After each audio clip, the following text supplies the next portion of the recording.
I'll start out. My name is Mark Barrett, and I'm obviously a Minnesotan, and we are in downtown Leadville, and Mr. Larson here is a first-timer to do the Leadville 100. This clown got me here.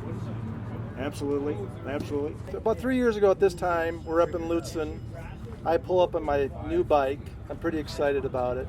At the end of his driveway on Ski Hill Road. And he looks at me and he says, "What?" I said, well, you finally listened to me and bought a bike, didn't you?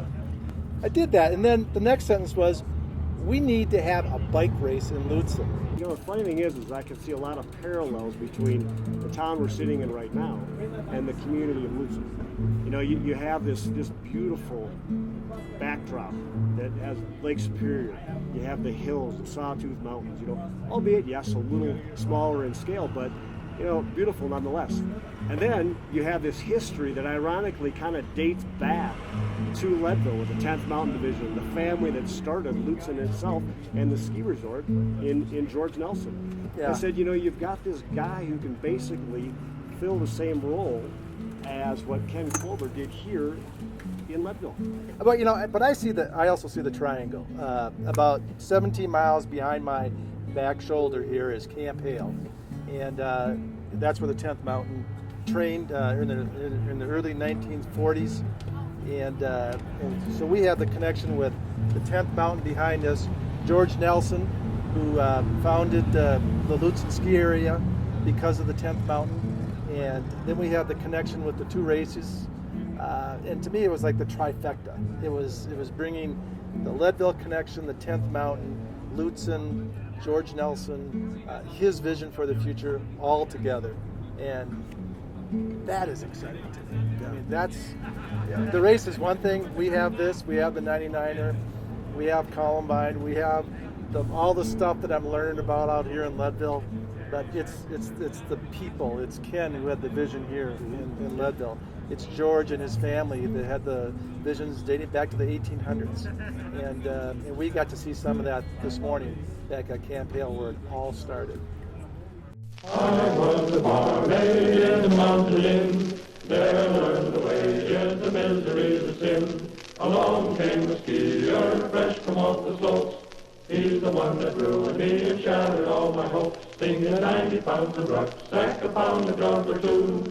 He'll just the mountain like his daddy used to do. He asked me for a candle to light his way to bed. He asked me for a kerchief to cover up his head. I run in the mountains free, singing 90 pounds of rucksack, a pound of grub or two. He'll just the mountain like his daddy used to do.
I'm one of the original guys that were at Camp Hale with the 10th Mountain. I guess there's 10 or 12,000 of us. We're all volunteers, and we all had an interest in the Northland or cold weather or something, skiing, snowshoeing, logging, trapping, and so there's a wide variety of people in 10th Mountain. Again, they're all volunteers, and so to quite a degree, it was kind of really quite an elite group of guys. I was so young, I was only 18. I don't think I really realized that at the time.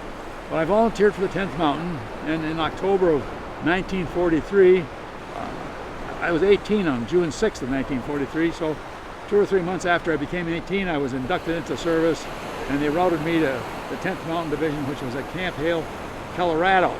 My dream when I was in the ski troops in World War II, and my family had a summer resort on the shores of Lake Superior, my dream was to make the summer resort into a year-round resort. And let me tell you one more thing that goes back in history a little bit. And it goes through my mind as I sit here.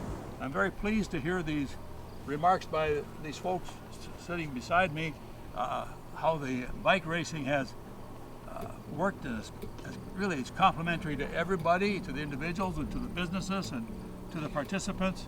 It goes back to my granddad, who passed away in 1948, the year we started the ski area. He never saw the ski area. And before he died, I remember he was saying to me, he said, George, he said, Lutsen has been good to the Nelsons must be good to Lutsen. It stuck in the back of my head forever. And this is really part of that reward, is having a successful new, not industry, but new sport introduced to the North Country. And I'm so very, very pleased to see the bike racing, the mountain bike racing, on its very successful 2 years here at Lutsen. I look forward to seeing it really prosper. I think one of the neat things about mountain biking is it's, when a lot of us started mountain biking, it was in the early days, and there were some races, and that's what you did. And now it has really blossomed into this activity that you can be one of these people like Mark, who just loves the 100-mile races and just hammers them, or you could be like a rider that just loves the free ride and just wants to go off big jumps, and it really has just grown as an activity. And it's one of those things that I think it really just brings different segments of the population together, and what's so neat about it and why it's ripe now, I think, is like we're living in this time where everything is so polarized and there's so much division all over the country. But mountain biking brings people from all different parts of that spectrum together for a common goal. And that's one of the reasons that I'm so excited about it, is that it seems to be like such a uniting force. You worded it well. But again, you have the different distances. You're attracting different crowds. You have a single track, which is in the younger groups, the guys who just have the reaction time to whip through those trees at Mach 10. You have the Lutzens, the Leadvilles, the Schwamigans, that for everyone.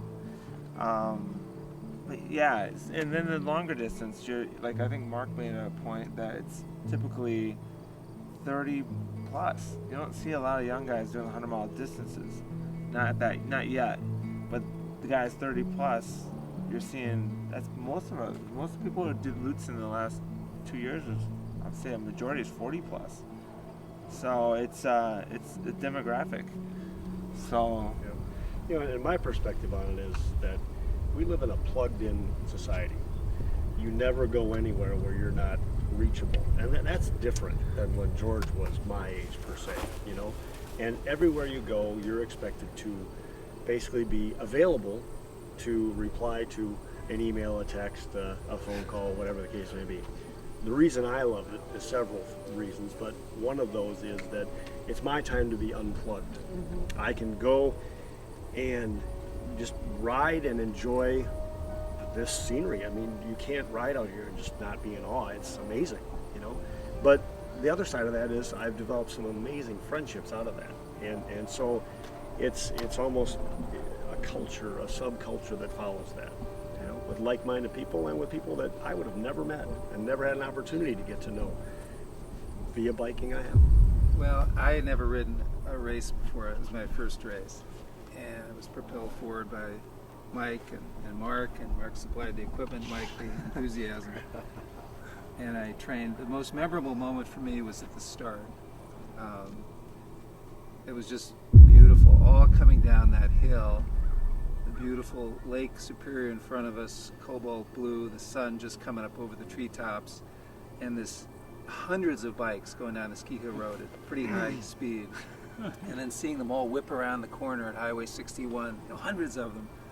And in that morning sunlight was just beautiful. That was spectacular.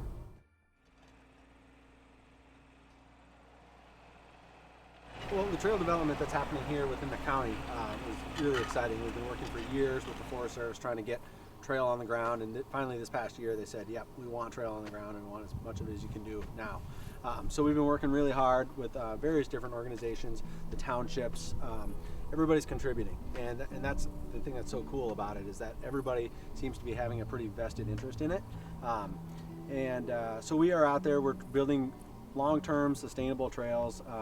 We've partnered with IMBA, the International Mountain Bike Association, who has written books on how to make a sustainable trail. And so we're trying to do everything to their standard. And really just having these trails will keep the riders that come up for the race one weekend, but then they're going to come back and enjoy that infrastructure that we're putting together. And as they grow, we can use portions of them for the race as well, which is pretty exciting. So the primary assets that we have, Lake Superior, North Shore Mountains, are the same assets that have been here forever, drawing visitors, for generations. As we bring in some new activities, we open up accessibility to different markets, to different folks. But it always surprises me how frequently we can be out, and you get into your own world of, everybody knows of the North Shore.